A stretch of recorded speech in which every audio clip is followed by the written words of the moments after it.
దినాల ఈ సహవాస సేవకుల కూడికను బట్టి కూడా సేవకులకి దేవునికి ఎంతగానో కృతజ్ఞతలు చెల్లిస్తున్నాను. మరి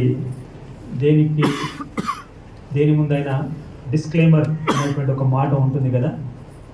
మరి మీ ముందు ఒక డిస్క్లైమర్, అది తెలుగులో కరెక్ట్ వర్డ్ నాకు తెలియదు కానీ హెచ్చరిక అంటారు. ఏదైనా మనం వీడియో చూస్తున్నప్పుడు డిస్క్లైమర్ ఉంటుంది. ఈ సమయంలో నేను ఒక డిస్క్లైమర్ మీ ముందు చదువుదామని అనిపించింది నాకు.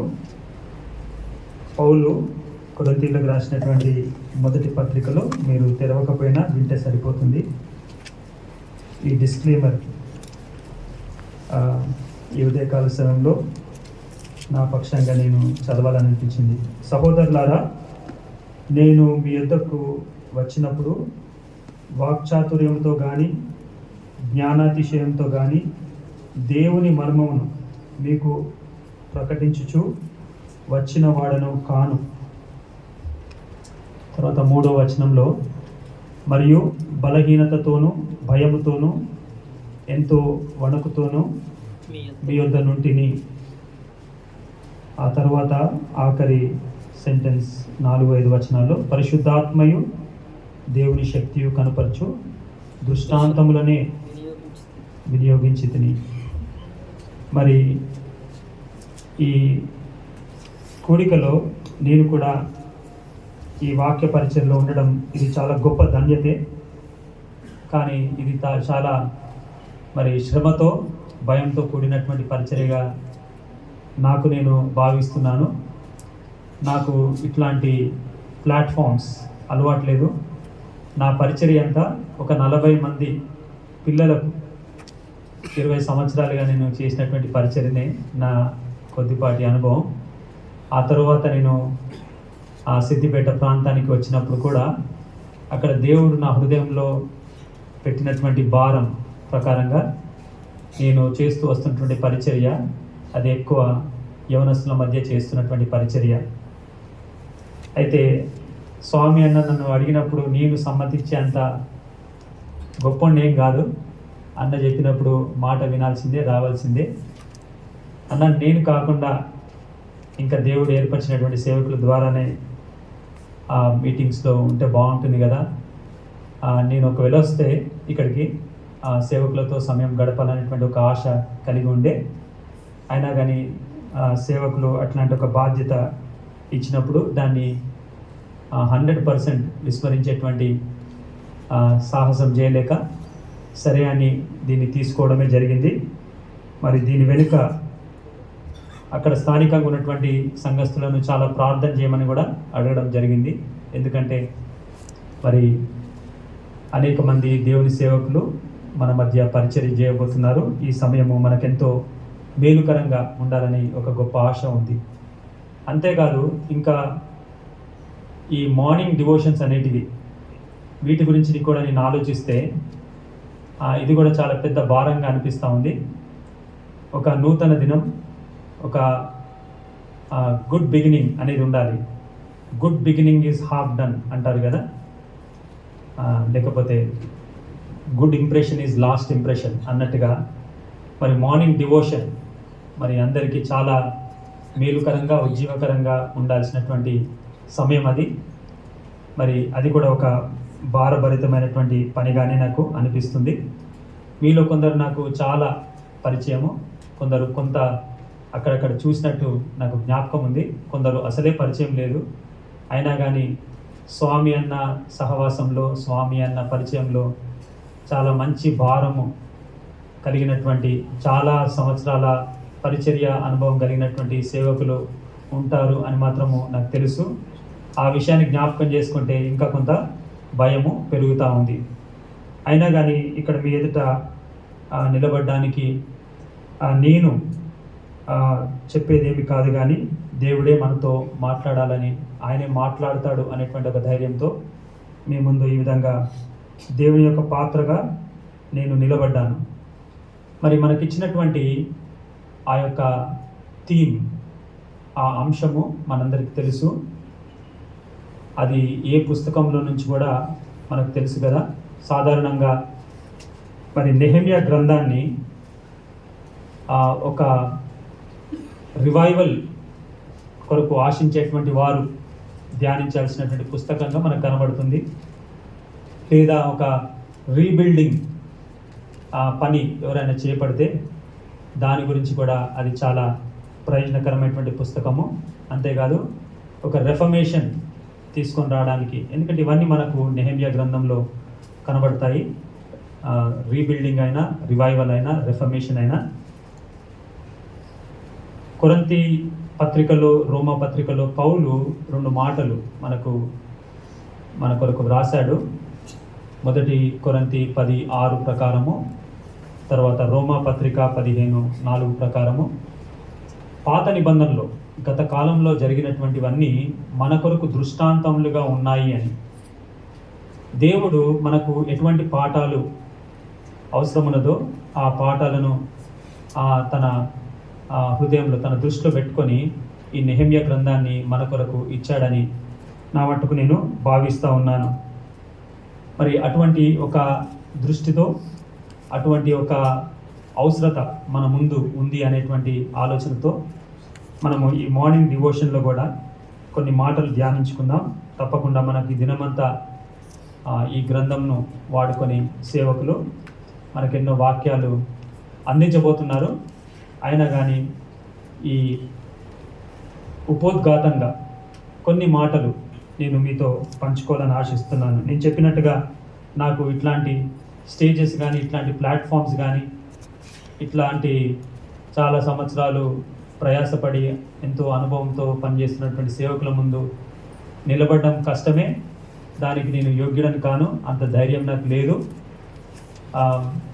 ఇదంతా ఎట్లా ఉందంటే, సౌలు ఎదుటికి దావీదుని తీసుకొచ్చినప్పుడు సౌలు ఆ యుద్ధ వస్త్రాలు, ఆయుధాలు ఆయనకు అన్ని ఇచ్చినప్పుడు ఆయన అవన్నీ వేసుకున్న తర్వాత ఇది నా వల్ల కాదు అన్నట్టుగా, మరి నిజంగానే నా వలన ఇదంతా కాదు, కానీ మరి నా దగ్గర ఉన్నటువంటి సంచి, నా దగ్గర ఉన్నటువంటి ఆ వడిసెలలో ఉన్నటువంటి కొన్ని రాళ్ళు అంత మాత్రమే నా దగ్గర ఉన్నాయి.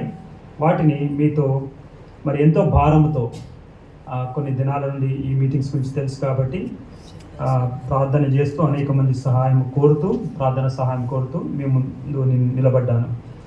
మంచిది. సమయంలో మనకు కొద్ది సమయమే డివోషన్కి ఉంది. ఆ సమయం మనకు చాలు. మనం కొన్ని మాటలు ధ్యానించుకోవడానికి నెహెమ్యా గ్రంథాన్ని తెరుద్దాం. నెహెమ్యా గ్రంథము 1వ అధ్యాయము మొదటి 3 వచనాలు మనము చదువుకుందాం. నెహెమ్యా 1 నుండి 3 వచనాలను మనం చదువుకుందాం. మీలో ఎవరైనా ఒకవేళ మైక్ మీ దగ్గర ఉంటే లేకపోతే తీసుకొనన్న ఈ వచనాలను మీరు చదవండి.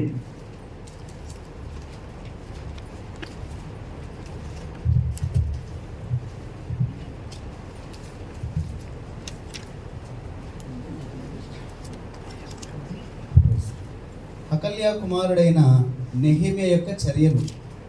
20వ సంవత్సరంలో కిస్లేవు మాసమున నేను సోసను కోటలో ఉండగా నా సహోదరులలో హననియా అను ఒకడును, యూదులలో కొందరును వచ్చి చెరపట్టబడిన శేషములో తప్పించుకున్న యూదులను గూర్చియు యెరూషలేమును గూర్చియు నేను వారిని అడగగా, వారు చెరపట్టబడిన వారిలో శేషించిన వారు ఆ దేశంలో బహుగా శ్రమను నిందను పొందుచున్నారు, మరియు యెరూషలేము యొక్క ప్రాకారము పడద్రోయబడినది, దాని గుమ్మములను అగ్ని చేత కాల్చబడినవి అని నాతో చెప్పారు. మంచిది. ప్రార్థన చేసుకుందాం. మా ప్రియ తండ్రి,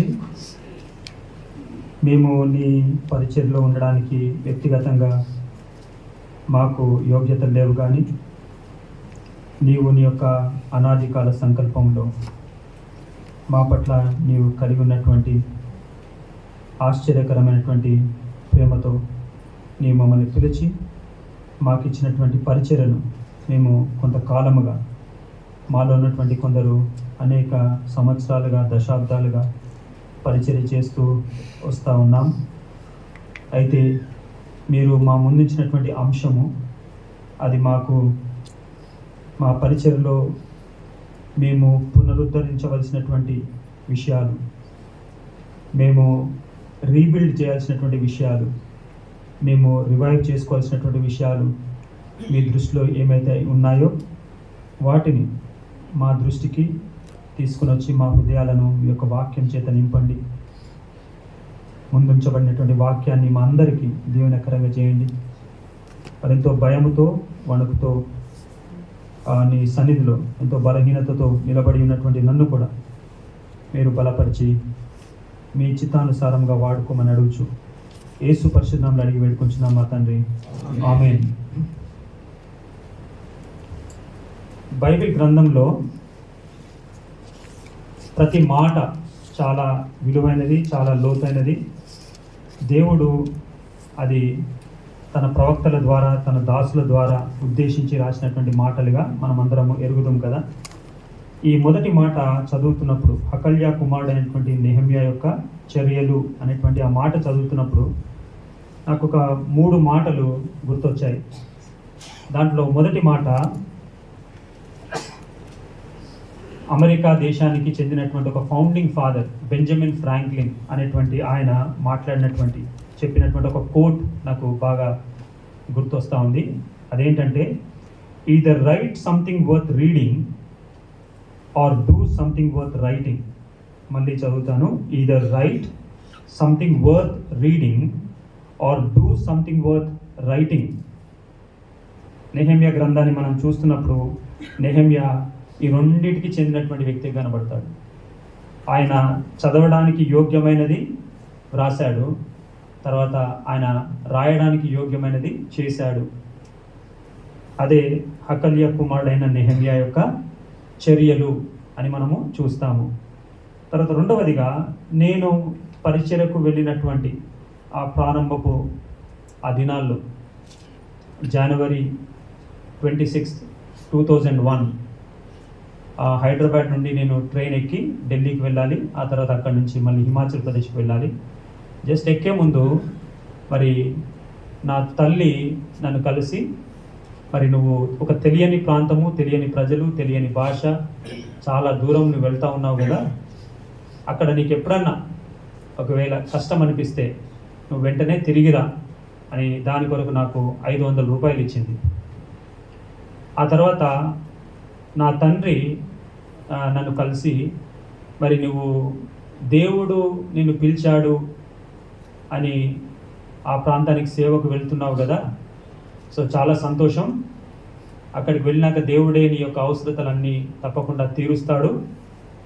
అయితే నువ్వు అక్కడికి వెళ్ళినాక మాకు చాలా రెగ్యులర్గా నువ్వు ఉత్తరాలు రాసినప్పుడల్లా ఒక పోస్ట్ కార్డు మీద నువ్వు నీకు ఏమి జరిగిందో కాదు, నీ ద్వారా ఏం జరిగిందో ఆ మాటలే రాయి అని చెప్పారు. మనము దేవుని వాక్యంలో చూస్తే ఈ లోకంలో మనము దేవుని పరిచర్యకు పిలువబడ్డాం కదా. మనం ఏమి చేశామో అదే దేవుని యొక్క దృష్టిలో లెక్క. ఎందుకంటే ఆ ప్రకటన గ్రంథం 14వ అధ్యాయం 13వ వచనంలో ఆఖరిలో ఏముంటుందంటే, వారు చనిపోయిన తర్వాత వారి క్రియలు వారితో వెళ్తాయి.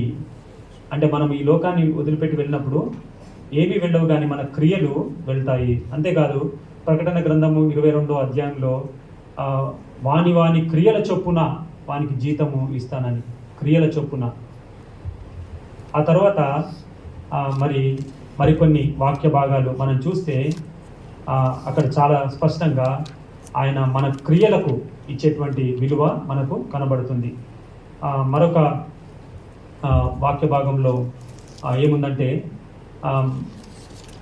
మనము మన ఎదుట ప్రత్యక్షం కాబోవు ఆ యొక్క మహిమ ఎదుట ఈ లోకంలో మనం పొందినటువంటి శ్రమలు ఎన్నదగినవి కావు.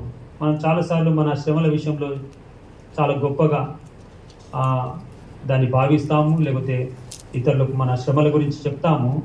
కానీ ఆ మహిమ ఎదుట అవన్నిటికీ ఏమీ పెద్ద లెక్క లేదు. అంతేగాని మనం చేసినటువంటి క్రియలకు మాత్రము దేవుని ఎదుట గొప్ప మహిమ, తర్వాత జీతము ఉన్నది. అందుకొరకే మనం చదువుతున్నటువంటి ఈ యొక్క గ్రంథము నెహెమ్యా యొక్క చర్యలు అని వ్రాయబడింది. నెహెమ్యాకి ఏమైందో కాదు, కానీ నెహెమ్యా ద్వారా ఏం జరిగిందో అది చాలా ప్రాముఖ్యం అనేది మనం అక్కడ గమనిస్తాం. అయితే మరొక విషయాన్ని మనం గమనించవచ్చు ఈ మాటను బట్టి. బైబిల్ గ్రంథంలో అనేక గ్రంథాలు ఉన్నాయి కదా, 66 గ్రంథాలు ఉన్నాయి. దాంట్లో మరి ధర్మశాస్త్రం ఉంది 5 గ్రంథాలు, తర్వాత చరిత్ర గ్రంథాలు ఉన్నాయి, తర్వాత సాహిత్యం ఉంది, పోయట్రీ అంటాం కదా, దాని తర్వాత మరి ప్రాఫెటిక్ బుక్స్ ఉన్నాయి, ప్రవచనాత్మకమైనటువంటి ప్రవక్తలు రాసినటువంటి గ్రంథాలు, సువార్తలు ఉన్నాయి, తర్వాత సంఘ చరిత్ర ఉంది, అపోస్తులు రాసినటువంటి ఆ యొక్క ఉత్తరాలు ఉన్నాయి, తర్వాత ప్రకటన గ్రంథము ఉంది. వీటన్నిటి మధ్యలో నెహెమ్యా గ్రంథము ఒక చాలా విచిత్రమైనటువంటి గ్రంథంగా ఉంటుంది. ఆ మొదటి మాటను బట్టి చూస్తే మనకు అర్థమయ్యేది ఏంటంటే ఇది నెహెమ్యా యొక్క పర్సనల్ జర్నల్. మరొక తర్జుమాలో, ఇంగ్లీష్ తర్జుమాలో ఏముంటుందంటే ఇది నెహెమ్యా యొక్క personal diary, as per the personal diary of Nehemiah అని మనం దాన్ని ఆ రకంగా కూడా చూడవచ్చు. అయితే నెహెమ్యా తను చేస్తున్నటువంటి పరిచర్య, ఒక డైరీలో తను రాసుకున్నటువంటి రికార్డ్స్ని దేవుడు భద్రపరిచి తన గ్రంథంలో పెట్టడం. మనకు తెలుసు కదా, కొన్ని డైరీస్ చాలా ఫేమస్, ప్రత్యేక రీత్యా కొందరి మిషనరీస్ యొక్క డైరీస్ చాలా ఫేమస్. జిమ్ ఇలియట్ చాలా కొద్ది కాలమే జీవించాడు, కానీ ఆయన మిగిల్చి వెళ్ళింది మరి తను రాసుకున్నటువంటి పర్సనల్ డైరీ. ఆయన చెప్పినటువంటి గొప్ప కోట్స్ ఉంటాయి కదా, అవి తన పర్సనల్ డైరీ నుంచే మనకు అందించబడ్డాయి.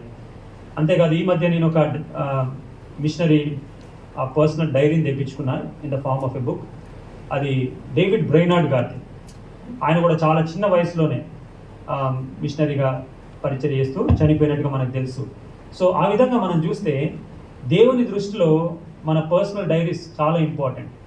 దానికి ఒక మోడల్గా మనకు నెహెమ్యా యొక్క డైరీని పెట్టుకున్నట్టుగా మనం చూస్తాం.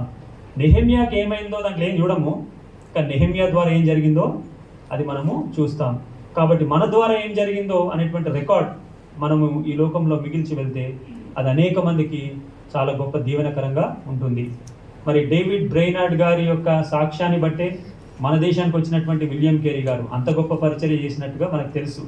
మరి మన చేతిలో ఉన్నటువంటి తెలుగు బైబిల్ని కూడా మొట్టమొదటిగా తర్జుమా చేసింది మరి విలియం కేరీ. ఆ తర్వాత దాన్ని ఎన్నో సవరణలు చేసి మన దగ్గరికి వచ్చింది. కానీ మరి డేవిడ్ బ్రైనార్డ్ గారు రాసినటువంటి డైరీ విలియం కేరీ గారిని మరి ఇన్స్పైర్ చేసింది. ఆ డైరీ ద్వారా మరి ఈ దేశానికి వచ్చాడు. అది మనకెంత బ్లెస్సింగ్ అయిందో మనకు తెలుసు. కాబట్టి మనం ఇట్లాంటి ఒక డిసిప్లిన్, ఒకసారి స్వామి అన్న ముండ్రాయికి వచ్చినప్పుడు స్పిరిచువల్ డిసిప్లిన్స్ పైన ధ్యానాలు ఇచ్చినప్పుడు దాంట్లో ఒక డిసిప్లిన్ జర్నలింగ్ అనేటువంటి మాట నాకు చాలా జ్ఞాపకం ఉంది. అయితే ఆ తర్వాత నేను ఒక చిన్న డైరీ తీసుకున్నాను. ఆ తర్వాత ఒక 2 మిషనరీస్కి నేను ఆ చిన్న డైరీస్ ఇచ్చి, దయచేసి సంవత్సరం అంతా మీ ద్వారా దేవుడు చేస్తున్నటువంటి కార్యాలు రికార్డ్ చేయండి అని చెప్పి వాళ్ళని రిక్వెస్ట్ చేశాను అనమాట. అప్పుడప్పుడు మధ్యలో కూడా వాళ్ళకు జ్ఞాపకం చేస్తూ ఉన్నాను. నా ఫ్యామిలీలో కూడా మరి పిల్లలకి, నా వైఫ్కి నేను ఆ చిన్న డైరీ, పెద్దది కాకుండా, పెద్ద పేజెస్ కాకుండా చిన్న డైరీ వాళ్ళకి ఇచ్చి, మరి మీరు దేవుడు మీ ద్వారా జరిగిస్తున్నటువంటి కార్యాలు దాంట్లో రాయండి అని వాళ్ళకి చెప్పడం జరిగింది. ఇది ఒక డిసిప్లిన్గా మీరు జ్ఞాపకం పెట్టుకోండి. కాబట్టి మనమందరం గొప్ప రచయితలం కామేమో, కానీ మనమందరము ఒక పర్సనల్ జర్నల్ మాత్రము తప్పకుండా మెయింటైన్ చేయొచ్చు.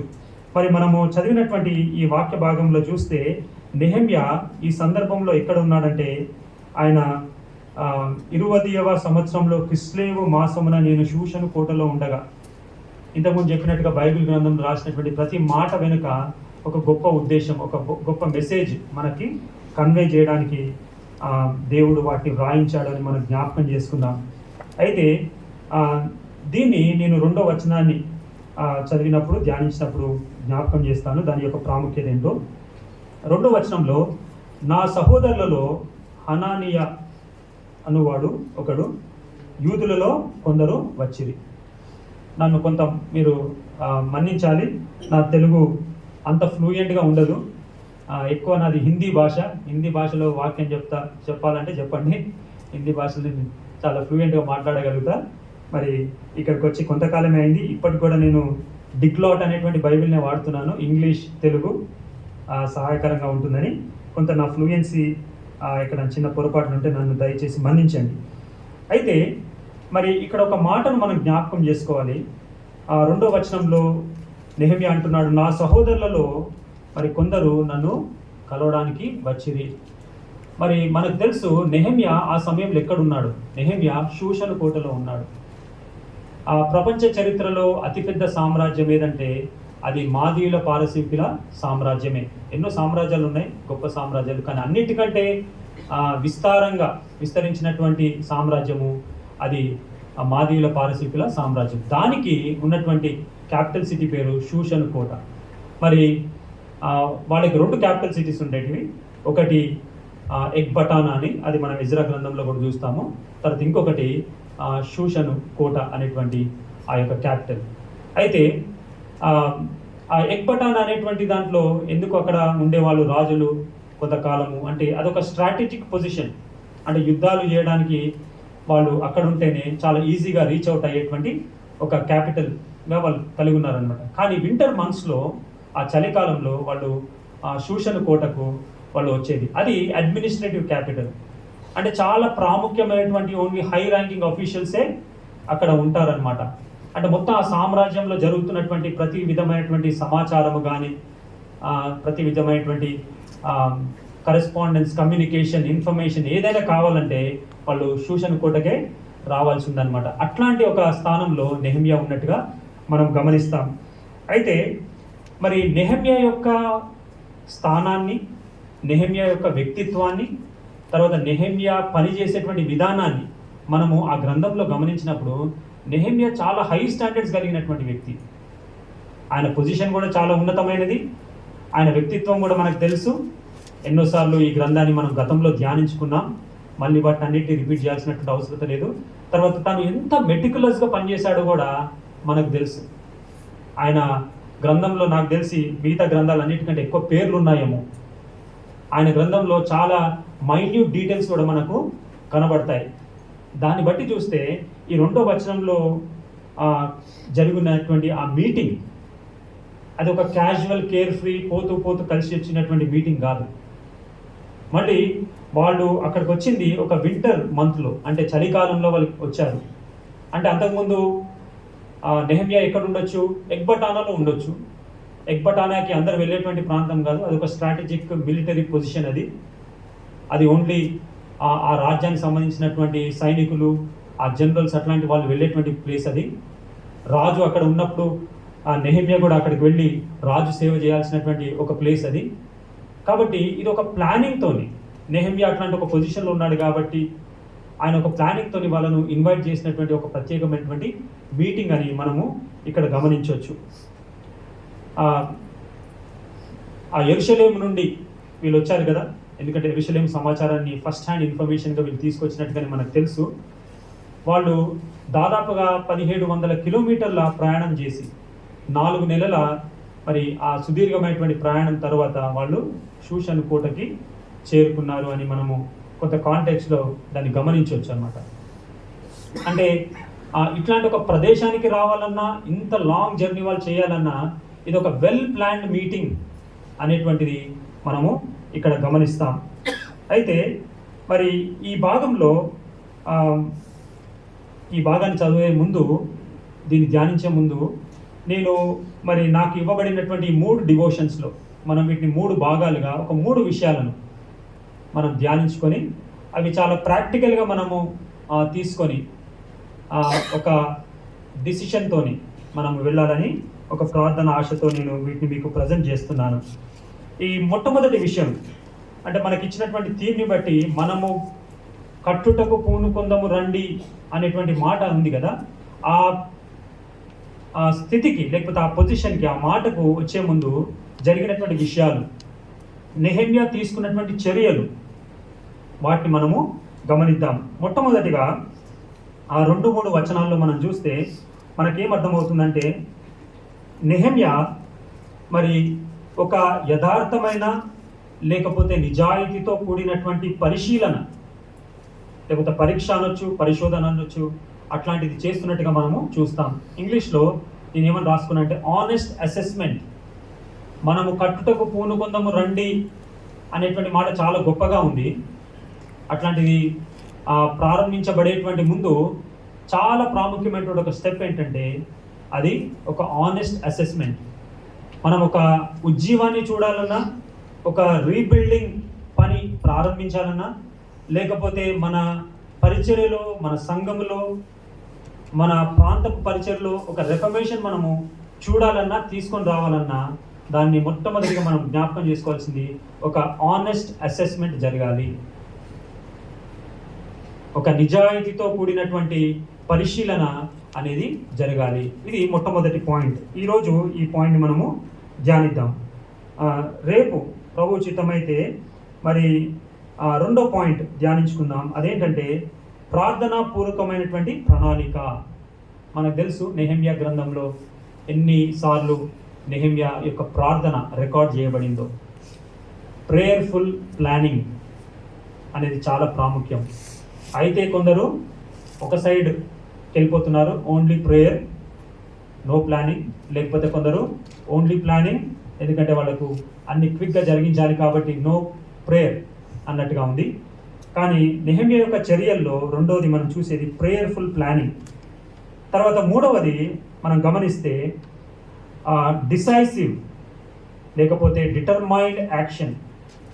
ఒక నిర్ణయాత్మకమైనటువంటి చర్య. ఏదో పైన సూపర్ఫిషియల్గా ఏదో ఆలోచించి ఏదో పైన చేసేటువంటి పనిగా కాకుండా నెహెమ్యా యొక్క పనిలో మనం చాలా డిసైసివ్ లేకపోతే డిటర్మైన్డ్ యాక్షన్ మనము గమనిస్తాము. కాబట్టి ఈ విషయాలను మనము తప్పకుండా మన దృష్టిలో పెట్టుకొని మూడు విషయాలను honest assessment, prayerful planning and decisive లేకపోతే డిటర్మైన్డ్, ఈ రెండు చాలా ప్రాముఖ్యమైనటువంటి పదాలు కాబట్టి రెండు పెట్టి నేను చెప్తున్నాను. అట్లాంటి యాక్షన్ మనం కలిగి ఉంటే అప్పుడు మనం ఆ స్టెప్లోకి వెళ్ళొచ్చు. మనము కట్టుటకు పూను కొందము రండి, చాలా గొప్ప మాట అది. కానీ దానికి ముందు మనం కొంత పని చేయాలి. అందుకొరకే మనకు నెహెమ్యా గ్రంథాన్ని దేవుడు రికార్డ్ చేసి తన వాక్యంలో మన కొరకు ఇచ్చాడు. అయితే ఆ రెండో వచనానికి మనం వస్తే నెహెమ్యా అంటున్నాడు, నా సహోదరులలో హనానియా అనువాడు ఒకడును యూదులలో కొందరును వచ్చేది. ఇది చాలా ప్రాముఖ్యమైనటువంటి మాట. ఇక్కడ మనకు జెన్యున్ ఇన్ఫర్మేషన్ కావాలి అనంటే మన చుట్టూరు జెన్యున్ పీపుల్ ఉండాలి.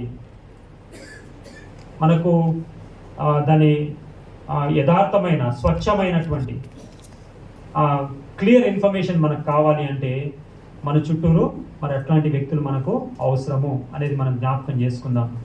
అట్లాంటి జెన్యున్ ఇన్ఫర్మేషన్ మనకు కావాలంటే జెన్యున్ రిలేషన్షిప్స్ కూడా కావాలి.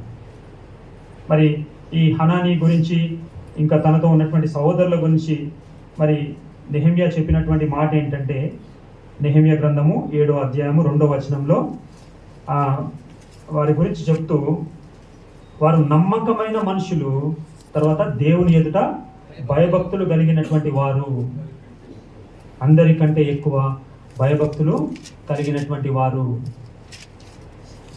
మన చుట్టూరు అట్లాంటి వ్యక్తులు మనకుంటే మనకు ఒక జెన్యున్ ఇన్ఫర్మేషన్ వస్తుంది. మనం జీవిస్తున్నటువంటి ఈ కాలము చాలా ఇన్ఫర్మేషన్ ఉంది కదా, ఇన్ఫర్మేషన్ టెక్నాలజీ అది మన ఫింగర్ టిప్స్లో ఉంది. ఎంతంటే అంత ఇన్ఫర్మేషన్ మనం గ్యాదర్ చేసుకోవచ్చు. కానీ చాలా కామన్గా చెప్తున్నటువంటి మాట ఏంటంటే ఈ ఇన్ఫర్మేషన్లో చాలా మిస్ఇన్ఫర్మేషన్ ఉంది. అంటే అయితే తక్కువ ఉండడము లేకపోతే ఎక్కువ ఉండడం, మిస్ఇన్ఫర్మేషన్ ఉన్నట్టుగా అది మన దగ్గరికి రాకపోవడం. అంతేకాదు మిస్ఇన్ఫర్మేషన్ ఒక ఎత్తు అయితే దెర్ ఇస్ డిస్ఇన్ఫర్మేషన్ ఆల్సో. అంటే అసలు లేనిదే అది క్రియేట్ చేయబడి మన ముందు పెట్టబడుతుంది. కాబట్టి ఈ రెండు విషయాల విషయంలో మనం చాలా జాగ్రత్తగా ఉండాలి. మనం జీవిస్తున్నటువంటి దినాల్లో, మనం చేస్తున్నటువంటి పరిచర్యలో, మన సంఘము, సువార్త పరిచర్య, ఇవన్నీ చూస్తూ ఉంటే there is lot of misinformation and there is lot of disinformation. కాబట్టి మొట్టమొదటిగా మనం ఒక ఆనెస్ట్ అసెస్మెంట్ చేయాలి అని అంటే మనకు ఆ క్లియర్ ఇన్ఫర్మేషన్, తర్వాత ఆ యొక్క క్లియర్ కమ్యూనికేషన్ ఉండాలి అని మనము జ్ఞాపకం చేసుకుందాం. మరి ఎంతకాలం నుండి నెహెమ్యా ఇట్లాంటి ఒక కరెస్పాండెన్స్ కలిగి ఉన్నాడో మనకు అక్కడ ఏం లేదు. బైబిల్ గ్రంథం చాలా సంక్షిప్తంగా రాయబడింది. పేతురు చేసినటువంటి ప్రసంగము అది చాలాసేపు ఆయన ఇంకా ఎన్నో మాటలు చెప్పాడని అక్కడ రాసింది. ఒకవేళ పేతురు చేసినటువంటి ప్రసంగాన్ని మనము ఆగకుండా చదివితే అది 1.5 లేకపోతే 2 నిమిషాలు అయిపోతుంది. ఆ రోజు 3,000 మంది అక్కడ నిలబడి ఎంతోమంది విన్నారు, 3,000 మంది రక్షించబడ్డారు. ఆ సమయంలో ఆయన కేవలం 2 నిమిషాలు వాక్యం చెప్పి ముగించలేదు, అక్కడ రాసున్నట్టుగా ఇంకా అనేక మాటలతో అనేటువంటిది ఉంది కదా. కాబట్టి బైబిల్లో మనం దాన్ని ధ్యానించేటప్పుడు ఇన్ బిట్వీన్ ద లైన్స్ అంటాం కదా, దాంట్లో చాలా విషయాలను మనము అజ్యూమ్ చేసుకోవచ్చు. ఒక సిన్సియర్ మనసుతో మనం ఆలోచించినప్పుడు చాలా అజ్యూమ్ చేసుకోవచ్చు. అయితే ఇక్కడ ఎంతకాలం నుండి నెహెమ్యా ఇట్లాంటి ఒక సమాచారం వింటున్నాడో మనకు తెలియదు, కానీ మొత్తానికి చాలా కాలం నుండి వింటున్నట్టున్నాడు. నెహెమ్యా అనుకుంటున్నట్టున్నాడు, దేవుడు నన్ను ఈ పొజిషన్లో పెట్టడానికి దేవుడు త్వరలో ఒక గొప్ప కార్యాన్ని నా జీవితం ద్వారా తర్వాత యెరూషలేములో జరిగించేటువంటి ఉద్దేశం ఉంది అనేటువంటి ఒక ఫుల్ ప్రిపరేషన్తో ఉన్నాడు. అందుకోసమే నెహెమ్యాకి అట్లాంటి విలాసవంతమైనటువంటి అంత ఉన్నతమైనటువంటి ఒక పొజిషన్ నుండి వెంటనే అక్కడికి వెళ్ళి ఆ పనిని ముగించడమే కాకుండా ఆ తర్వాత ట్రాన్స్ఫర్ పెట్టించుకొని మరొక 12 సంవత్సరాలు అక్కడ పనిచేయడానికి ఆయనలో ఉన్నటువంటి సిద్ధపాటే. అయితే ఆ పనికి ముందు ఆ నెహెమ్యా చాలా ఆనెస్ట్ అసెస్మెంట్ చేస్తున్నట్టుగా మనము అక్కడ గమనిస్తున్నాం. ఈ మీటింగ్ యొక్క ఉద్దేశం, ఈ మీటింగ్ అంటే ఇక్కడ నెహెమ్యాతో ఉన్నటువంటి సహోదరులు కలుసుకున్నటువంటి మీటింగ్ యొక్క ఉద్దేశము ఇట్స్ లైక్ 1 పాయింట్ అజెండా. అదేంటంటే చెరపట్టబడిన శేషములో తప్పించుకొనిన యూదులను గూర్చియు యెరూషలేమును గూర్చియు నేను వారిని అడుగగా. ఇంకా తన జర్నల్లో ఇంకేం రాసుకోలేదు, ఇంకా వేరే విషయాలు ఎన్నో జరిగి ఉంటాయి అక్కడ. వాళ్ళకి మంచి హాస్పిటాలిటీ ఇచ్చుంటాడు, ఆయన గొప్పతనాలు అక్కడ అన్నీ వాళ్ళు చూసే ఉంటారు. అవన్నిటిని కాకుండా ఆయన ద్వారా ఏం జరిగిందో అది ఇక్కడ రికార్డ్ చేస్తున్నట్టుగా మనము చూసాం. వాళ్ళు డిస్కస్ చేసుకుంది ఏంటంటే యూదులను గూర్చి మరి యెరూషలేమును గూర్చి వారు డిస్కస్ చేసుకున్నట్టుగా మనము చూస్తాం. మనం దేవుని వాక్యంలో కొన్ని వాక్య భాగాలు చూస్తే మనము ఇట్లాంటి ఒక అసెస్మెంట్ చేసుకోవాల్సినటువంటి అవసరం ఉంది అని మాటికి చెప్పబడినటువంటి మాటలు ఉన్నాయి. కొన్నిసార్లు అనేకమైనటువంటి అంశాల్లో అవి కనుమరుగైపోతున్నట్టుగా ఉన్నాయేమో. మరి 1 తిమోతి 4వ అధ్యాయము 16వ వచనంలో పౌలు ఈ విధంగా రాస్తున్నాడు కదా, నిన్ను గూర్చియు నీ బోధన గూర్చియు జాగ్రత్త కలిగి ఉండుము. నిన్ను గూర్చియు నీ బోధన గూర్చియు జాగ్రత్త కలిగి ఉండుము. సో మరి ఇట్లాంటి ఒక మాట అది మనము పర్సనలైజ్ చేసుకున్నప్పుడు మరి ఎంత ఫ్రీక్వెంట్గా మనల్ని మనం అసెస్ చేసుకోవాలి, ఎంత ఫ్రీక్వెంట్గా దేవుడు మనకి ఇచ్చినటువంటి పరిచర్యను అసెస్ చేసుకోవాలి, పరిశీలన చేసుకోవాలి, అది మనం ఆలోచించవచ్చు. మనకు తెలుసు మనం జీవిస్తున్నటువంటి ఈ లోకంలో అన్నిటికీ అసెస్మెంట్ ఉంటుంది. ఒకవేళ మనం ఏదైనా వర్క్ ప్లేస్లో ఏదైనా జాబ్ చేస్తుంటే కాన్స్టెంట్గా మన పైన ఉన్నటువంటి అధికారులు మన నుంచి రిపోర్ట్స్ అడుగుతూ ఉంటారు. వాళ్ళు కొన్ని ఫామ్స్ మనకి ఇస్తారు, వాటికి మనము రెస్పాండ్ కావాలి. అది మన చాయిస్ కాదు, అది మన అకౌంటబిలిటీ, మన రెస్పాన్సిబిలిటీ. అంతేకాదు నేను స్కూల్లో పనిచేశాను కాబట్టి ఒకవైపు పిల్లలకు టీచ్ చేయడం విషయంలో కానీ ఆ స్కూల్ పైన ఉన్నటువంటి ఎడ్యుకేషన్ బోర్డ్, అది గవర్నమెంట్ కానీ, తర్వాత నేను పనిచేసినటువంటి స్కూల్ ఒక క్రిస్టియన్ స్కూల్, అది ఒక డయాసిస్ కింద ఉంది. సో ప్రిన్సిపల్గా చాలా డాక్యుమెంటేషన్ జరుగుతూ ఉండేది.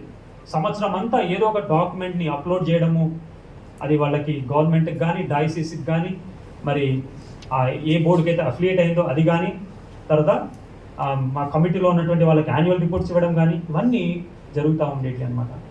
తర్వాత మనకు తెలుసు ఫైనాన్షియల్ విషయంలో కూడా మరి ఆడిటింగ్ అని ఉంటుంది. ఇవన్నీ తప్పకుండా మనం తప్పించుకోలేము, ఇవి చేయాల్సిందే. మరి దేవుని యొక్క పరిచయ విషయంలో మనం వస్తే మనము అటువంటి అసెస్మెంట్ కలిగి ఉన్నామా? ఈ విషయము నేను చెప్తున్నప్పుడు దయచేసి మన్నించండి, కానీ నా యొక్క కొద్దిపాటి అనుభవంలో పరిచర్య విషయంలో అట్లాంటి అకౌంటబిలిటీ ఎక్కడ కనబడట్లేదు. ఎక్కడన్నా కొన్ని ఆర్గనైజేషన్స్ ఉన్నాయేమో, వాళ్ళు ఆర్గనైజేషన్ యొక్క రెస్పాన్సిబిలిటీస్ ఫుల్ఫిల్ చేయడానికి ఏదో ఒకటి రిపోర్ట్స్ ఏదో ఇస్తున్నారేమో, కానీ దేవుడు మనకి ఇచ్చినటువంటి పరిచర్య విషయంలో మనము ఎట్లాంటి అసెస్మెంట్ చేస్తున్నాము, మనం ఎవరికి అకౌంటబుల్, మనం ఎవరికైనా అకౌంటబుల్గా ఉన్నామా లేదా అనేటువంటిది ఆలోచించుకోవాల్సినటువంటి విషయము. మరొక మాట మరి మనం చూస్తే 1 కొరింథీ పత్రిక 3వ అధ్యాయము 10వ వచనంలో పౌలు ఈ విధంగా అంటున్నాడు, ప్రతివాడు దాని మీద ఎలాగూ కట్టుచున్నాడో జాగ్రత్తగా చూచుకొనవలెను. సో అది ఎంత పీరియాడిక్గా చేయాలో పౌలు అక్కడ స్పెసిఫై చేయలేదు, కానీ ఎంత ఫ్రీక్వెంట్గా మనం చేస్తే అంత మంచిది అనేటువంటి మాట మనం గమనించాలి అక్కడ. ఎందుకంటే 12, 13 కలిసి ఉన్నాయి. ఆ లాస్ట్లో రాసినటువంటి మాట, వాని పని ఎట్టిదో దానిని అగ్నియే పరీక్షించును అనే మాట మనకు కనబడుతుంది అక్కడ. అంతేకాదు మరి ప్రభువు కూడా సంఘాల్లో జరుగుతున్నటువంటి పరిచయం గూర్చి ప్రకటన గ్రంథము 2వ అధ్యాయము 3వ అధ్యాయము 7 సంఘాల గురించి ఆయన చాలా క్షుణ్ణంగా ప్రతి విషయాన్ని ఆయన పరీక్షిస్తున్నట్టుగా మనకు కనబడుతుంది. ఆయన అంటున్నాడు కదా, 2వ అధ్యాయం 2వ వచనంలో మనం చూస్తే ఎఫెసు సంఘం విషయంలో, నీ క్రియలను, నీ కష్టమును, నీ సహనమును, నీవు దుష్టులను సహించే విషయము, ఆ తర్వాత అబద్ధ బోధల విషయంలో, ఆ తర్వాత వాళ్ళు ప్రభువు పట్ల కలిగినటువంటి ప్రేమ విషయంలో, ఈ విధంగా ప్రతి దాని విషయంలో ఆయన మరి పరీక్షిస్తున్నట్టుగా, చాలా క్షుణ్ణంగా పరీక్షిస్తున్నట్టుగా మనము చూస్తాం. కాబట్టి ఒక ఆనెస్ట్ అసెస్మెంట్ అనేది మనకు పరిచర్లో చాలా ప్రాముఖ్యమైనటువంటి విషయం అని మనం జ్ఞాపకం చేసుకోవాలి. లేకపోతే మనము బాగానే చేస్తున్నాము, బాగానే ఉందిలే, బాగుండొచ్చు డెఫినెట్గా. ఒక వ్యక్తి ఈ మాట అన్నాడు, అసెస్మెంట్ ప్రిసీడ్స్ ఇంప్రూవ్మెంట్. మనందరికీ మన పరిచర్లో చాలా ఇంప్రూవ్ కావాలని ఉంటుంది, చాలా అది అంచెంచెలుగా ఎదుగుతూ ఉండాలని అనిపిస్తుంది. కానీ మరి అసెస్మెంట్ జరుగుతుందా? Assessment precedes improvement. Without assessment there is no improvement అనేది కూడా మనం జ్ఞాపకం పెట్టుకోవాలేమో. ఆ తర్వాత మరొక వ్యక్తి అన్నటువంటి మాట ఏంటంటే, అసలు ఆనెస్ట్ అసెస్మెంట్ లేకపోతే, without proper self evaluation, failure is inevitable. Failure is inevitable. ఆ ఫస్ట్ది కొంచెం మనకి పాజిటివ్ సైడ్గా ఉంది కదా, అసెస్మెంట్ ప్రిసీడ్స్ ఇంప్రూవ్మెంట్. కానీ రెండవది without assessment, without self assessment కావచ్చు, లేకపోతే ఇంక ఎక్స్టర్నల్ అసెస్మెంట్ కావచ్చు, లేకపోతే మనము ఫెయిల్యూర్ ఈజ్ ఇన్ఎవిటబుల్, ఫెయిల్యూరు తప్పక జరుగుతుంది అనేటువంటి మాట. కాబట్టి ఈ సమయంలో మరి దేవుడు మనకి ఇచ్చినటువంటి పరిచయ విషయంలో మనం ఒక ఆనెస్ట్ అసెస్మెంట్ చేసుకునేటువంటి తీర్మానం చేసుకోవాలి. మనలో ఎవరైనా అట్లాంటి అసెస్మెంట్ కలిగి ఉంటే చాలా సంతోషమే, కానీ అట్లాంటిది లేకపోతే తప్పకుండా మనం అసెస్మెంట్ కలిగి ఉండాలి. కొంత ఇట్లాంటి ఆలోచనలు నాకు వచ్చినప్పుడు, మరి మేము పనిచేస్తున్నటువంటి ప్రాంతంలో అక్కడ మేము కలిగి ఉండేటువంటి ఆ సేవకుల మీటింగ్లో ఒకసారి వాక్యం చెప్పిమన్నప్పుడు నాకు ఈ అంశాన్ని డీల్ చేయాలనేటువంటి ప్రేరేపణ కలిగిందనమాట. అయితే ఏదో వాక్యం చెప్పి వెళ్ళిపోవడం కాకుండా, చెప్పబడినటువంటి వాక్యాలను వాటి ఒక క్రమబద్ధంగా ఒక షీట్లో ఒక ఫామ్ లాగా దాన్ని క్రియేట్ చేసి సేవకులకు అందిస్తే బాగుంటుందని ఒకటి అట్లాంటి క్రియేట్ చేయడం కూడా జరిగింది. దానికి మినిస్ట్రీ ఆడిట్ అండ్ బడ్జెటింగ్ అని ఒక టైటిల్ పెట్టి అది ఇవ్వడం జరిగింది. అంటే జరుగుతున్నటువంటి పరిచయ విషయంలో ఆడిటింగ్, ఇంకా ముందు జరగాల్సినటువంటి విషయంలో బడ్జెటింగ్, అంటే ప్లానింగ్ ఎట్లా ఉండాలనేటువంటి కొన్ని పాయింట్స్ దాంట్లో మేము రాసుకున్నాం. అది కొంత కష్టం అనిపించింది. ఇక్కడ ఒక తలంపు మీద పంచుకోవాలని ఉంది. ఏదో రకమైనటువంటి అసెస్మెంట్ మాత్రం మనకు జరగాలి. ఒకవేళ నేను ఎవరికన్నా ఇదిగో పలానా ఫార్మాట్లో మీరు అసెస్ చేసుకోండి అన్నప్పుడు అది ఇష్టం కాలేదనుకోండి, పర్వాలేదు. కానీ ఏదో ఒక రకమైనటువంటి అసెస్మెంట్ తప్పకుండా మరి మన మినిస్ట్రీలో జరగాలి. అట్లాంటి మినిస్ట్రీ అసెస్మెంట్ జరుగుతుందా? చాలాసార్లు ఎక్కడ ప్రారంభించబడిందో, ఏ డైరెక్షన్లో పరిచయం వెళ్తుందో, ఎక్కడ మనం ఇంప్రూవ్ కావాలో అనేటువంటి ఆలోచన లేకుండా మనం ముందుకు వెళ్ళిపోతున్నామేమో. అసలు కొన్నిసార్లు మనకి కొంత ఆగి మనం ఆలోచించి దాని గురించి అసెస్ చేసుకునేటువంటి టైం అసలు తీసుకునేటువంటి పరిస్థితుల్లో మనము ఆలోచనలో లేమేమో, అట్లాంటి పరిస్థితి కూడా లేదేమో. కానీ ఇక్కడ ఇట్లాంటి ఇన్ఫర్మేషన్ చాలా నెహెమ్యా ముందు వచ్చే ముందు ఆయన అంటున్నాడు, let me do honest assessment. ఎవరైతే నమ్మకమైన సహోదరులు ఉన్నారో, ఎవరైతే అందరికంటే మరి దేవుని యందు భయభక్తులు కలిగి ఉన్నారో, మీరు ప్లీజ్ రండి. అయితే మేము అక్కడ సేవకుల మీటింగ్లో ఇట్లాంటి ఒక ఆడిటింగ్ గురించి ప్లాన్ చేసుకున్నప్పుడు ఇచ్చినటువంటి సజెషన్ ఏంటంటే, ఒకటి ఇంటర్నల్ ఆడిటింగ్ చేసుకోవాలి, అంటే వ్యక్తిగతంగా ఆ క్వశ్చన్స్ ముందు పెట్టుకొని వ్యక్తిగతంగా చేసుకోవాలి. మరొకటి ఎక్స్టర్నల్ ఆడిటర్, అంటే మనకు మామూలుగా ఆర్గనైజేషన్స్ అయినా కానీ, బయట సంస్థలు ఏమైనా బిజినెస్ అవి సెంటర్స్ ఉంటాయి కదా, వాళ్ళందరూ ఆడిటింగ్ చేసుకుంటారు కదా, ఎక్స్టర్నల్ ఆడిటర్ వస్తారు కదా. సో ఆ విధమైనటువంటి ఒక అరేంజ్మెంట్ మనం తప్పకుండా చేసుకోవాలి. మరొక సేవకుడిని మనం ఇన్వైట్ చేసి మనం దాంట్లో ఏమాత్రం ఇన్వాల్వ్ కాకుండా, బ్రదర్ ప్లీజ్ రండి మా దగ్గరికి వచ్చి మా పరిచయం గురించి మీరు అసెస్మెంట్ చేయండి, మీరు ఎవరినైతే ఇంటర్వ్యూ చేయాలనుకుంటున్నారో ఇంటర్వ్యూ చేయండి, ఎవరితోనైతే మీరు ఇంటరాక్ట్ చేయాలనుకుంటున్నారో వాళ్ళతో ఇంటరాక్ట్ చేయండి, మీరు ఒక జెన్యున్ అసెస్మెంట్ చేసి దయచేసి మీ సజెషన్స్ మాకు ఇవ్వండి అనేటువంటిది ఎంత బాగుంటుంది కదా. మరి అట్లాంటిది మనకు ఇన్ఎవిటబుల్ అనేటువంటి మాట మనం చూస్తున్నాం. కానీ చాలాసార్లు మనము చాలా ఇన్సెక్యూర్గా ఫీల్ అవుతూ ఉంటాం. ఎవరన్నా మరి మన మినిస్టర్ విషయంలో ఏనెత్తి చూపెడతారేమో, మన మినిస్ట్రీలో ఏదైనా లోపం కలిగి ఉంటే వాళ్ళకి తెలిసిపోతుందేమో, వాళ్ళు ఏమనుకుంటారో అనేటువంటి ఆలోచన మనం కలిగి ఉంటామేమో. ఎందుకంటే ఇక్కడ ఒక మాటను మీకు చాలా ప్రాముఖ్యమైనటువంటి వచనాన్ని జ్ఞాపకం చేస్తాను. 2 కొరింథీ పత్రిక 10వ అధ్యాయం దాంట్లో 12వ వచనంలో పౌలు అంటున్నాడు, తమ్మును తామే మెచ్చుకొను కొందరితో జతపరచుకొనుటకైనను వారితో సరిచూచుకొనుటకైనను మేము తెగింపజాలము. కొన్నిసార్లు మనము ఇతరులతో కంపేర్ చేసుకుంటూ ఉంటాం. సో అది మన స్టాండర్డ్ కాదు. నేటి పరిచర్య చాలా ఇమిటేషన్. మన భారతదేశం అంట దేంట్లో ఎక్స్పర్ట్ అంటే ఏదైనా జపాన్లో కానీ చైనాలో కానీ ఏదైనా ప్రోడక్ట్ తయారైతే వెంటనే నెక్స్ట్ మార్నింగ్ ఆ ప్రోడక్ట్ వచ్చేస్తుందంట. ఇమిటేషన్లో ఎక్స్పర్ట్స్ అంట. కొన్నిసార్లు పరిచర్య కూడా అట్లే ఉందేమో, ఇమిటేషన్. సిటీస్లో లేకపోతే టౌన్స్లో అక్కడిక్కడ ఆ హంగులు ఆర్భాటాలు ఏవైతే ఉన్నాయో వాటిని ఇమిటేట్ చేసేటువంటి ఆలోచన జరుగుతుందేమో. మన ఈ మధ్య ఒక దగ్గర సేవకుల మీటింగ్ జరిగినప్పుడు లంచ్ టైంలో ఎవరినన్నా ర్యాండమ్గా కలుస్తాము తెలిసిన వాళ్ళని కాకుండా అని ఎప్పుడు ఆయన ముఖం నెరగనటువంటి ఆయన దగ్గరికి వెళ్ళి నేను లంచ్ చేస్తూ ఉన్నాను. ఆయన పరిచయ గురించి అడుగుతుంటే all he was talking about was imitation. ఏం జరగలేదు ఇంతవరకు, ఆయన సువార్త ఇంకా చేసింది లేదు, ఆత్మలు సంపాదించి లేదు. ఆయన ఎక్కడున్నాడంటే ఒక బిజీ సెంటర్లో, ఆల్రెడీ అక్కడ చాలా పరిచయం జరుగుతున్నటువంటి ప్రాంతంలో, క్రిస్టియానిటీకి వెల్ నోన్ ప్లేస్లో ఉండి అక్కడ నేను పరిచయం చేస్తున్నాను.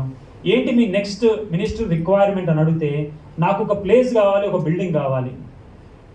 ఎందుకంటే మినిస్ట్రీ అంటే ఇట్లాంటి ఒక ఇంప్రెషన్ అయిపోయింది. మినిస్ట్రీ అంటే మనకు ఒక ప్లేస్ కావాలి, ఒక బిల్డింగ్ కావాలి, అక్కడ మనం ఆ సెటప్ అంతా చేసేస్తే ఇంకా వచ్చి నిండుతూ ఉంటారు అనేటువంటి ఇమిటేషన్ జరుగుతూ ఉంది. కాబట్టి పౌలు అంటున్నాడు, మేము అట్లా ఇతరులతో పోల్చుకునేటువంటిది కాదు. తర్వాత అంటున్నాడు, వారు తమలోనే ఒకరిని బట్టి ఒకరు ఎన్నిక చేసుకొని ఒకరితో ఒకరు సరిచూసుకొని చున్నందున గ్రహింపు లేక ఉన్నారు. అంటే ఒకటి తమను తామే మెచ్చుకోవడము, తర్వాత ఇతరులతో పోల్చుకోవడము, అది మేము చేయట్లేదు అని చెప్తూ 18వ వచనంలో అంటున్నాడు, ప్రభువు మెచ్చుకొనివాడే యోగ్యుడు కానీ తను తానే మెచ్చుకొనివాడు యోగ్యుడు కాడు. సో మన స్టాండర్డ్స్, మన మినిస్ట్రీ స్టాండర్డ్స్ ఏంటి? కాబట్టి అసెస్మెంట్ చేసుకున్నప్పుడు అసెస్మెంట్ స్టాండర్డ్స్ కూడా మనం చూడాలి. ఒకసారి మా స్కూల్ అసెస్మెంట్ చేస్తా అన్నప్పుడు మరి మా కమిటీలో మేము డిస్కస్ చేసుకున్నాం, ఎవరిని పిలిస్తే బాగుంటుంది, ఎవరైతే బాగా అసెస్ చేస్తారు. పలానా ప్రిన్సిపల్ లక్నోలో ఆమె ఒక ఎడ్యుకేషనిస్ట్గా ఉంది, ఆమెకు ఫోన్ చేసి నువ్వు అడుగు అని మా కమిటీకి చైర్మన్గా ఉన్నటువంటి ఆయన నాతో చెప్పడం జరిగింది. ఆమెకు ఫోన్ చేశాం, ఇట్లా మీరు దయచేసి వచ్చి మా స్కూల్ని అసెస్ చేయండి అని. ఆమె చాలా వెల్ నోన్ ఈ ఫీల్డ్లో అని చెప్పారు. అయితే సో ఆ విధంగా మనం ఎవరైతే మన పరిచయం నిజంగా బాగా అసెస్ చేయగలరో అట్లాంటి వారిని మనము ఇన్వైట్ చేసుకోవాలి. అంటే దేవుని యొక్క స్టాండర్డ్స్లో మన పరిచర్య జరుగుతుందా లేదా అనేటువంటి ఆలోచన మనము తప్పకుండా కలిగి ఉండాలి. అంతేకాదు ఇక్కడ నెహెమ్యా ఏం చేస్తున్నాడంటే, నా సహోదరులలో హనానియా ఒకడును యూదులలో కొందరును వచ్చిరి. మరి అప్పటికే నెహెమ్యా కొన్ని విషయాలు వినుంటాడు, ఆయనకు అఫీషియల్ ఇన్ఫర్మేషన్ దొరుకుంటుంది, ఎందుకంటే ఆయన హై ర్యాంకింగ్ అఫీషియల్ కాబట్టి, రాజుకి చాలా కాన్ఫిడెంట్, చాలా క్లోజ్ పర్సన్, ఆయన ఇన్ఫర్మేషన్ ఏం కొదువు ఉండదు. కానీ ఒక దైవజనుడు ఇలా అన్నాడు, when I close my heart to people I close my heart to God. మనం చాలాసార్లు ప్రజలు ఏమంటున్నారు, వాళ్ళు ఏమనుకుంటున్నారు పట్టించుకోకుండా మనం ముందుకెళ్ళిపోయే ఆలోచన చేస్తూ ఉంటాం. కానీ when I close my heart to people, so ఈ అసెస్మెంట్లో తప్పకుండా మనము రకరకాలైనటువంటి ఏజ్ గ్రూప్స్లో ఉన్నటువంటి వారిని, రకరకాల మేల్ ఫీమేల్, స్త్రీలు పురుషులు అందరితో మనం ఇంటరాక్ట్ చేస్తూ మనము అసెస్మెంట్ చేయడం అనేది చాలా ప్రాముఖ్యమైనటువంటి విషయంగా జ్ఞాపకం పెట్టుకుందాం. అయితే వీళ్ళు ఇచ్చినటువంటి అసెస్మెంట్ ఎట్లా ఉందంటే 3వ వచనంలో, వారు చెరపట్టబడిన వారిలో శేషించిన వారు ఆ దేశంలో బహుగా శ్రమను నిందను పొందుచున్నారు, మరియు యెరూషలేము యొక్క ప్రాకారం పడద్రోయబడినది, దాని గుమ్మములు అగ్ని చేత కాల్చబడినవని నాతో చెప్పిరి. ఈ వచనంలో ఎక్కడైనా ఒక్కటైనా పాజిటివ్ మాట ఉందా? ఒకవేళ మరి నాలాంటోడైతే ఈ హనానియా గురించి ఏమని అనుకునేదంటే, this person is very pessimistic. నేను ఒక సహోదరునితో మాట్లాడుతూ ఫోన్లో ఆయన ఏదో నన్ను అడిగితే నేను ఆయనకి ఇన్ఫర్మేషన్ ఇస్తా ఉన్నా, అవును బ్రదర్ చాలా బాధాకరము, ఇట్లా ఉంది, ఇట్లా ఉండొద్దు కదా అని చాలాసేపు మాట్లాడుతూ ఉన్నాను అనమాట. చాలా కొన్ని క్వశ్చన్స్ మా ముందు పెట్టుకొని మేము డిస్కస్ చేస్తూ ఉన్నాము. ఆ బ్రదర్ ఏమన్నాడంటే, అన్న మరీ అంత ఘోరమేం కాదన్నా, పర్లేదన్నా కొంతవరకు అనేటువంటి మాట. ఇంకా ఆ మాట తర్వాత చాలా కాలం నాతో కమ్యూనికేషన్ కూడా లేదు. ఎందుకంటే ఆయనే ఫోన్ చేశాడు, నేను కొన్ని విషయాలు ఆయనతో షేర్ చేసుకున్నాను పరిచయం గురించి, కానీ అన్నీ నెగిటివ్గానే అనిపించాయి. మరి ఇక్కడ చూస్తే ఏదన్నా పాజిటివ్ ఉందా? ఇక్కడ అన్ని నెగిటివ్ మాటలే ఉన్నాయి కదా. బహుగా శ్రమ, నింద, యెరూషలేము ప్రాకారం పడద్రోయబడ్డాయి, గుమ్మములు అగ్ని చేత కాల్చబడ్డాయి. ఒకవేళ నాతో మాట్లాడినటువంటి సహోదరుడు అయితే, అన్న అక్కడ మందిరం కట్టబడింది కదన్నా, ఎజ్రా కూడా అక్కడ పనిచేస్తున్నాడు కదన్నా, కొంతకాలం నుండి దాదాపు 12-13 సంవత్సరాల నుంచి ఎజ్రా పనిచేస్తూ ఉన్నాడు, తర్వాత వాళ్ళు మందిరానికి వెళ్తున్నారు కదా అన్న అనేటువంటి మాట అనొచ్చేమో. కానీ ఇక్కడ ఒక యథార్థమైనటువంటి మరి అసెస్మెంట్ జరుగుతున్నట్టుగా మనం గమనిస్తాం. అమెరికాలో ఒక దైవజనుడు జార్జ్ బర్నా అనేటువంటి ఆయన ఇదంతా చూసి, అరే నేను ఒక రీసెర్చ్ అనేటువంటి ఒక పరిచర్యను చేపట్టి అమెరికా చర్చెస్లో జరుగుతున్నటువంటి పరిచర్యను నేను అసెస్ చేసి ఆ సేవకులకు నేను అసెస్మెంట్ రిపోర్ట్స్ ఇస్తాను అనేటువంటి ఒక భారంతో ఈ దైవజనుడు పరిచర్య స్టార్ట్ చేశాడు చాలా కాలం క్రితం. బార్నా గ్రూప్ అని కూడా చాలా ఫేమస్ అది. వాళ్ళు ఈ సంఘాలకు కాకుండా ఇంకా వేరే ఎంటిటీస్ కూడా వాళ్ళు ఇట్లాంటి అసెస్మెంట్ చేసి రిపోర్ట్స్ ఇస్తారన్నమాట. కానీ వాళ్ళ మెయిన్ గురి ఏంటంటే దేవుని సంఘాలకి, అక్కడ పరిచర్య చేస్తున్న సేవకులకి ప్రాపర్ రిపోర్ట్ మేము ఇవ్వాలి. సో ఆయనను ఒకసారి ఇంటర్వ్యూ చేస్తే ఆయనతోని ఇంటర్వ్యూర్ ఏమన్నదంటే, many people say that you are pessimistic, అంటే చాలా నెగిటివ్గా మీరు మాట్లాడతారు అని అంటారు కదా, దాని గురించి మీరేమంటారని. సో ఆయన ఏమన్నారంటే, it's not about being pessimistic, it's not about being optimistic, it's about being realistic. So మనకి ఒకవేళ మన పరిచర్య గురించి ఎవరన్నా ఆప్టిమిస్టిక్గా మాట్లాడేది అనుకోండి, thank you brother, thank you, ప్రార్థన చేయండి బ్రదర్, దేవుడే పరిచర్య చేస్తున్నాడు బ్రదర్ అని చాలా మనము సంతోషపడతామేమో, ఆ బ్రదర్ని చాలా మనం రిగార్డ్ కలిగి ఉంటామేమో. కానీ ఎవరైనా ఒకవేళ మన పరిచర్య గురించి ఏదైతే చూపెట్టారనుకోండి, దాని గురించి మన రెస్పాన్స్ ఎట్లా ఉంటుంది? ఈ బ్రదర్ ఇంతే, జరగట్లేదా పరిచర్య అనేటువంటి ఆలోచన మనకు కలిగి ఉంటామేమో. ఇక్కడ మనం గమనిస్తే మందిరము కట్టబడింది, కానీ మరి ప్రాకారాలు పడద్రోయబడ్డాయి, గుమ్మములు కాల్చబడ్డాయి. మరి చాలా తక్కువ సమయంలోనే మన ప్రాంతంలో, నేను ప్రపంచం అంతా ఏం తిరిగినని కాదు, మన దేశం అంతా కూడా తిరిగినటువంటి వ్యక్తిని కాదు, అంటే ఎస్పెషల్లీ సేవాపరంగా నేనేం తిరగలేదు కాబట్టి తెలియదు. మన ప్రాంతం గురించి చెప్పాలంటే మరి మన ప్రాంతంలో ఇట్లాంటి పరిస్థితి కొద్ది కాలం నుండి నెలకొన్నది అనిపిస్తూ ఉంటుంది నాకు. నేను మా నాన్న ట్రైన్లో వస్తున్నప్పుడు మేము మాట్లాడుకుంటూ ఉన్నప్పుడు ఎప్పుడో ఒక 100-200 సంవత్సరాల క్రితం సేవకుని జ్ఞాపకం చేసి, అబ్బా అప్పుడు ఆ దినాల్లో ఎంత గొప్ప వాళ్ళ యొక్క తలంపులు ఉన్నాయి అన్నారు.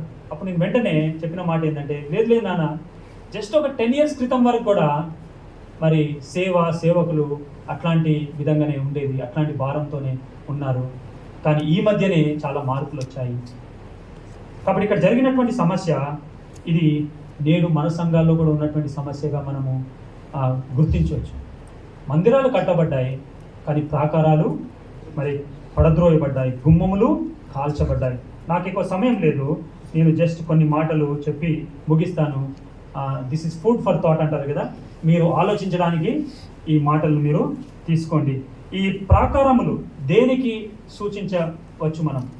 ఎందుకంటే మనకు భౌతికమైనటువంటి మందిరం అనేది మనమేమి పరిగణలోకి తీసుకోం కదా. అంటే మనకు బిల్డింగ్స్ ఉండొచ్చు, చర్చ్ బిల్డింగ్, కానీ పాత నిబంధనలో భౌతికంగా ఒక స్ట్రక్చర్ని చూసినట్టుగా మనం చూడం. అదొక జస్ట్ గ్యాదరింగ్ ప్లేస్గా మనం తీసుకుంటాం. కానీ వాళ్ళకి అది చాలా సీరియస్ విషయం మందిరం అనేది. మనకు అట్లా కాదు. తర్వాత ఒక సిటీకి ఒక గోడ అనేది చాలా ప్రాముఖ్యమైనది ఆ దినాల్లో. మనకు అట్లాంటి విధానమే, అట్లాంటి సిస్టమే మనకు లేదు. అయితే మరి ఈ మాటలు మనం ఎట్లా అప్లై చేసుకోవచ్చు? మందిరాలు కట్టబడ్డాయి అంటే జనులు కూడుతూ ఉన్నారు, మందిరంగా ఉన్నారు, బాగానే ఉంది. కానీ మరి ఆ యొక్క ఆధ్యాత్మిక విలువలు వాళ్ళలో ఉన్నాయా? అంటే ఈ ప్రాకారాలని మనం ఈ విధంగా తీసుకొచ్చేమో. ప్రాకారాలు అంటే స్పిరిచువల్ డిసిప్లిన్స్. ఇవి వ్యక్తిగతమైన పర్సనల్ స్పిరిచువల్ డిసిప్లిన్స్.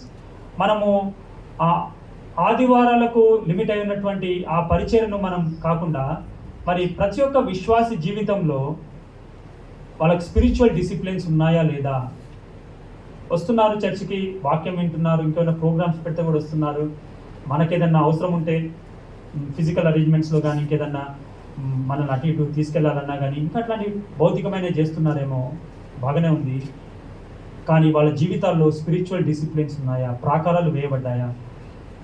మా మటుకు అక్కడ విషయాలను గమనించినప్పుడు చాలామంది జీవితాల్లో ఆ వ్యక్తిగతమైనటువంటి ఆధ్యాత్మిక క్రమశిక్షణ లేక వాళ్ళు వాళ్ళ వర్క్ ప్లేస్లో కానీ, వాళ్ళు ఉంటున్నటువంటి సమాజంలో కానీ, వారి కుటుంబాల్లో కానీ ఎన్నో మరి అటాక్స్ ఎదుర్కొంటూ ఉన్నారు. శత్రువు చాలా ఈజీగా హైవేలో వచ్చినట్టుగా మరి కుటుంబాల మధ్యలో, ఆ యొక్క సహోదరుల మధ్యలో, వాళ్ళ యొక్క వర్క్ ప్లేస్లో వాళ్ళను అటాక్ చేస్తున్నట్టుగా మనం చాలా స్పష్టంగా గమనిస్తాం. దీని అంతటికీ ల్యాకింగ్ ఏంటంటే spiritual disciplines, personal spiritual disciplines. మన సంఘంలో ఒకవేళ ఒక 50 మంది ఉంటే దాంట్లో ఎంతమంది వ్యక్తిగత ఆధ్యాత్మిక క్రమశిక్షణలు కలిగి ఉన్నారు? దీని గురించి నేను మీకు అంత డీటెయిల్గా చెప్పాల్సిన అవసరం లేదు. వ్యక్తిగత ఆధ్యాత్మిక క్రమశిక్షణ అంటే వాళ్ళు అనుదినం దేవుని వాక్యాన్ని ధ్యానించుకుంటున్నారా? వాళ్ళు అనుదినం వ్యక్తిగత ప్రార్థన సమయాన్ని కలిగి ఉంటున్నారా? వాళ్ళు ఒక మెంటర్షిప్ అంటాం కదా, అట్లాంటి ఒక అకౌంటబిలిటీలో ఉన్నారా ప్రతి ఒక్కరు? వాళ్ళు తీసుకునేటువంటి ప్రాముఖ్యమైనటువంటి నిర్ణయాలు పంచుకోవడానికి సంఘంలో అట్లాంటి ఒక సిస్టమ్ మనం కలిగి ఉన్నామా?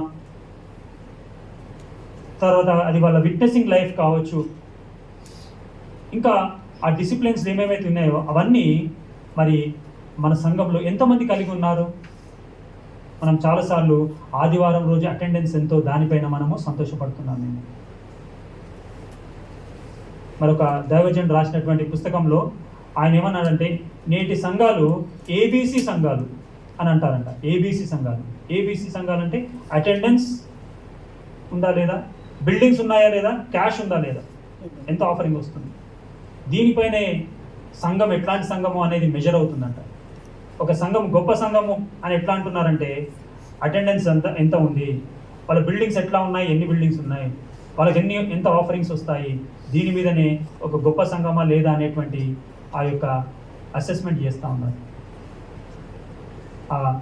మరి సేవకుడు రాసినటువంటి ఆ పుస్తకంలో ఆ తర్వాత ఎట్లాంటివి సంఘాల్లో ల్యాకింగ్ ఉన్నాయనేటువంటి వాస్తు దాంట్లో మనం చూసుకున్నటువంటి మాట కూడా ఉంది, పర్సనల్ స్పిరిచువల్ డిసిప్లిన్స్.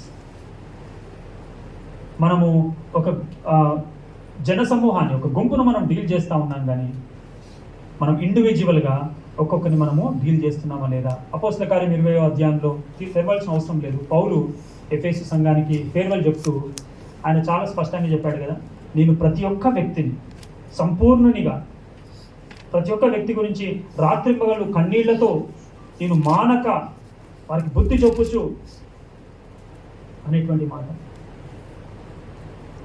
మేము అక్కడ సేవకుల మీటింగ్లో ఈ మాటను ధ్యానించుకున్నాం. బుద్ధి చెప్పుచు అనేటువంటి మాట మనకు తెలుసు కదా, కొత్త నిబంధన న్యూ టెస్టిమెంట్ ఇది గ్రీక్లో రాయబడింది. అయితే ఆ పదానికి గ్రీక్ పదం ఏముందంటే నౌథియాస్ అనేటువంటి మాట. నౌథియాస్ అంటే హెచ్చరించుట, రెండవదిగా వాళ్ళను ప్రోత్సహించుట, తర్వాత మూడవదిగా క్రమపరచుట. ప్రతి ఒక్కరిని కన్నీళ్లతో సంవత్సరాలుగా వాటిలో ఆయన పెంచుతున్నట్టుగా, ఆ విధమైనటువంటి డీలింగ్ వాళ్ళకి చేస్తున్నట్టుగా మనము చూస్తాం.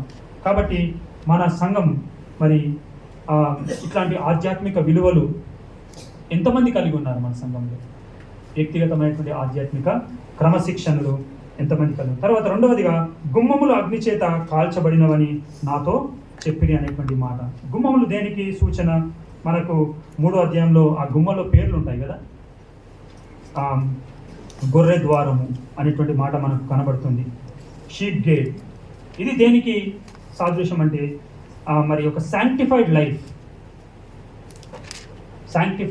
పవిత్రీకరణ అనేటువంటిది. సంఘంలో అట్లాంటి పరిచర్య జరుగుతుందా? మరి నమ్మినటువంటి వారు శాంక్టిఫై కావడం అనేది దేవుని యొక్క ఉద్దేశం. ఈ భూమి మీద ఉన్నప్పుడు నమ్మినటువంటి వ్యక్తులు వాళ్ళకు 2 ప్రాముఖ్యమైనవి. దాంట్లో ఒకటి శాంక్టిఫికేషన్, రెండవది వాళ్ళు విట్నెసింగ్ లైఫ్. సో ఇట్లాంటి ఒక శాంక్టిఫికేషన్ వాళ్ళ జీవితంలో జరుగుతుందా? అట్లాంటి ఒక గుమ్మము మన పరిచర్యకు ఉందా? తర్వాత ఫిష్ గేట్, మత్స్య ద్వారం, అది దేనికి సూచన అంటే ఇవన్నీ మీరు ధ్యానించే ఉంటారు, నేను బ్రీఫ్గా చెప్తున్నాను. మరి సంఘంలో ఉన్నటువంటి వారు కాన్స్టెంట్గా ఎవాంజలిజంలో, సువార్త అనే దాంట్లో నిమగ్నం చేయబడతా ఉన్నారా? తర్వాత ఓల్డ్ గేట్, మనం ఉన్నటువంటి ఈ యొక్క తరంలో ఎన్నో కొత్త ఇస్తూ ఉన్నాయి. పాత మరి ఆ సత్యాలు ఉంటాయి కదా, ఎప్పుడు మారినటువంటి సత్యాలు, అవి మరి భద్రపరచబడతా ఉన్నాయి. Are we preserving those truths? America ఇప్పుడు చాలా మరి అక్కడ ఉన్నటువంటి క్రైస్తవులు ఏడుస్తూ ఉన్నారు. ఏంటంటే మరి ఫౌండింగ్ ఫాదర్స్ ఏ ఫౌండేషన్ పైన, ఏ ప్రిన్సిపల్స్ పైన ఆ దేశాన్ని కట్టారో ఇప్పుడు దానికి చాలా దూరంగా వెళ్ళిపోయారు. వాళ్ళు రియలైజ్ అయ్యే ముందే చాలా దూరం వాళ్ళు వెళ్ళిపోయినట్టుగా మరి మనం చూస్తూ ఉన్నాం. మొన్న నేను కోల్కతాలో జరిగినటువంటి ఆ సంఘటన తర్వాత ఒక వీడియో, అమెరికాలో ఒక కోర్టులో జరుగుతున్నటువంటి ఆ లాయర్స్ మధ్య జరుగుతున్న డిబేట్లో నేను వింటూ ఉంటే దాంట్లో ఆమె ఏమంటుందంటే there are only 2 genders, male and female. కానీ ఇంకొక లాయర్ ఏమంటుందంటే no you can't say that. ఎవరైతే వ్యక్తులు ఉన్నారో వాళ్ళే డిసైడ్ చేసుకుంటారు. ఒక male can declare that he's female. So ఒక్కసారి వాళ్ళు ఫీమేల్ అన్నప్పుడు మనం వాళ్ళని ఆ విధంగా సంబోధించకపోతే మన మీద వాళ్ళు యాక్షన్ తీసుకోవచ్చు, కోర్టు యాక్షన్ తీసుకోవచ్చు అనమాట. ఒక అతన్ని ఆమెను సంబోధించారనమాట మనం. అంతేకాదు ఇప్పుడు ఆ బ్యాటిల్ దేనికంటే, ఒకవేళ ఆమె అయితే మరి వాష్రూమ్స్ ఉంటాయి కదా, వాష్రూమ్స్కి వెళ్ళేటప్పుడు మరి స్త్రీలు అనేటువంటి ఆ సెక్షన్లోకి వెళ్ళొచ్చు అనమాట. ఈ పురుషుడు ఎవరైతే మరి స్త్రీగా డిక్లేర్ చేసుకుంటాడో స్త్రీల వాష్రూమ్కి వెళ్ళొచ్చు అనమాట. అదే అక్కడ డిబేట్ జరుగుతుంది. అంత భయంకరమైనటువంటి. అయితే ఆ లాయర్ చెప్తుందనమాట, ఏంటి మన దేశం ఇది ఒక క్రిస్టియన్ ప్రిన్సిపల్స్ పైన ఎస్టాబ్లిష్ అయినటువంటి దేశం ఎక్కడ పోతుంది అని ఆమె వాదిస్తూ ఉంది దాంట్లో. సో ఆ ఓల్డ్ ట్రూత్స్ సంఘంలో అవి మనము ప్రిజర్వ్ చేయాలి తప్పకుండా. తర్వాత డంగ్ గేట్, నేను కొంత ఇంగ్లీష్లో రాసుకున్నాను, క్షమించండి.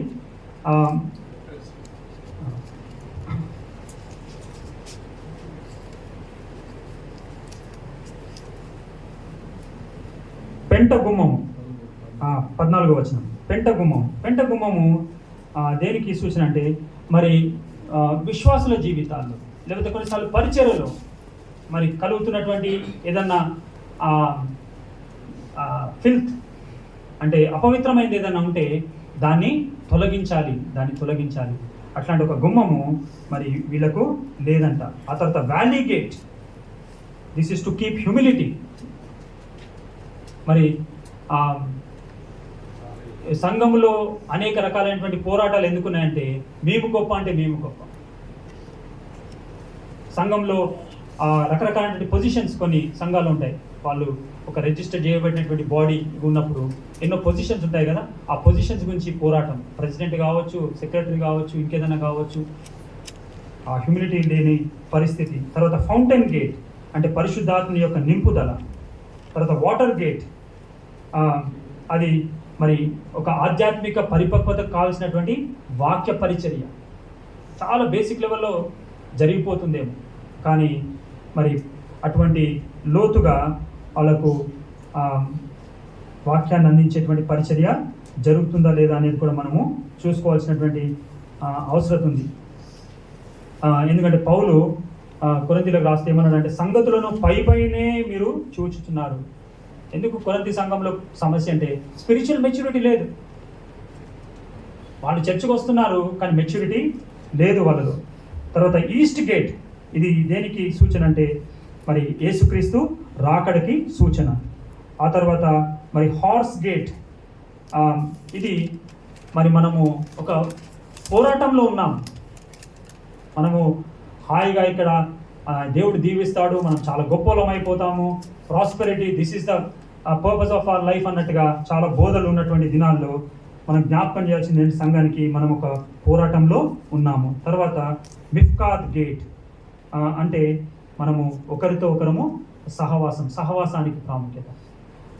సంఘానికి రావడం సహవాసం కాదు, సంఘానికి వచ్చి ఒకరితో ఒకరు వారు అది మాట్లాడుకోవడం కావచ్చు, చర్చించుకోవడం కావచ్చు, ప్రార్థన చేసుకోవడము, ఒకరి గురించి ఒకరు తెలుసుకొని అట్లాంటిది ఒక సహవాసము మనం లేకపోతే మన సంఘంలో ఆ యొక్క మరి గుమ్మము లేదు, లేకపోతే గుమ్మము కాల్చబడింది. ఒకప్పుడు మన దగ్గర ఇట్లాంటి టెక్నాలజీ లేనప్పుడు ఒకరికొరకు ఒకరు చాలా సమయం ఇచ్చేవాళ్ళు, కానీ నేటి కాలంలో మనం చూస్తే ఎవ్రీబడి ఈజ్ బిజీ. ఈ మార్నింగ్ ఒక అబ్బాయికి నేను మెసేజ్ పంపించాను, ఏంటి అసలు ఏం ఇన్ఫర్మేషన్ లేదు నువ్వు వెళ్ళినప్పటి నుంచి అని అంటే, నేను చాలా బిజీగా ఉన్నాను. Just one sentence, I'm very busy, without any hesitation. So అట్లాంటి విధంగా కొన్నిసార్లు అక్కడ మా దగ్గర కూడా చెప్పాల్సి ఉంటుంది. నాన్న చెప్తా ఉంటారు మాటికి, మీరు కరెక్ట్ టైంకి వచ్చి అయిపోగానే వెళ్ళిపోవడం కాదు, మీరు ముందే రండి, తర్వాత మీటింగ్ అయిపోయినాక చాలామందిని కలిసి వెళ్ళండి. అట్లాంటి సహవాసపు లోపం కలిగినటువంటి దినాల్లో మనం ఉన్నాం. మరి నా సమయం అయిపోయింది, ఇక్కడ ముగించుకుందాం. మన పరిచర్యలో ఆనెస్ట్ అసెస్మెంట్, ఈ మాటను మనం కొంతవరకు చూసుకున్నాము. దయచేసి దీన్ని ఇంకా మీరు కొంత ఆలోచించి దీన్ని ప్రాక్టికల్ లైఫ్లో మనం తీసుకోకపోతే మనము కట్టుటకు పూనుకొందాం రండి అంటే ఒక డ్రీమ్, ఆ డ్రీమ్గానే మిగిలిపోతుంది. ప్రార్థన చేస్తాం.